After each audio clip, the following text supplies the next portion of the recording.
بالکل میں اس وقت چار مینار پر موجود ہوں اور میر رضا کو تقریباً 9 دن مکمل ہو چکے ہیں، ابھی تک ان کو انصاف نہیں ملا۔ فیملی کے بھی تحفظات ہیں، پولیس کے اوپر بھی ہے، جوانوں اور اسپیشلی جینزی کو بھی ہے۔ میر رضا کے جتنے بھی دوست ہیں ان کو بھی تحفظات ہیں۔ اس ٹائم میرے ساتھ ہیرا موجود ہے، وہ میر رضا کی دوست تھی۔ کیا کہیں گے اس حوالے سے؟ پہلے ایک میڈیکل بورڈ، پھر دوبارہ چینج کیا گیا، پھر دوبارہ چینج کیا گیا۔ دیکھیں، اس حوالے سے ہم یہی کہہ سکتے ہیں کہ ایٹ دا مومنٹ سب سے زیادہ سسپیشیس ہماری اتھارٹیز ہی ہیں۔ کیوں ایسا نہیں کیا گیا کہ شروع کے 2 دن میں ہی یہ سارا ایکشن کیوں نہیں لیا گیا؟ کیوں کیس کو اتنا زیادہ ڈیلے کیا گیا؟ تو ہمارے لیے سوال یہ اٹھتا ہے ایز اے لائر، یہ کنٹیمپٹ آف کورٹ ہے۔ اگر آپ نے میڈیکل بورڈ راتوں رات چینج کیا ہے اور کورٹ کی طرف سے آپ لوگوں کو ایک انسٹرکشن دی گئی تھی کہ دس از یور میڈیکل بورڈ، تو کس نے چینج کیا؟ کیسے چینج ہوا راتوں رات یہاں پہ؟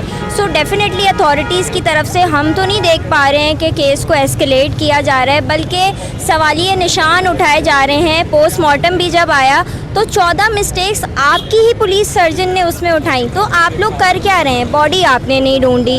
جب عوام نے بولا بلٹ کا شیل نہیں ملا، آپ کو بلٹ کا شیل مل گیا۔ گیسٹ ہاؤس کو آپ لوگ نہیں انویسٹیگیٹ کرے، تو آخر ہماری اتھارٹیز کر کیا رہی ہیں؟ آپ کو کیا لگتا ہے کہ سندھ حکومت کی نااہلی ہے یہ سب؟ پولیس کے اوپر بھی سوالات ہیں، میڈیکل بورڈ کے اوپر بھی سوالات ہیں، پوسٹ مارٹم رپورٹ کے اوپر بھی سوالات ہیں۔ بھائی مجھے یہی لگتا ہے کہ ہماری حکومت کی طرف سے کیس کو ایسکیلیٹ کرنا چاہیے، and they are not able to do their job. If they were able to do their job تو آج آپ کا یہاں نوجوان کھڑا نہیں ہوتا، لڑ نہیں رہا ہوتا۔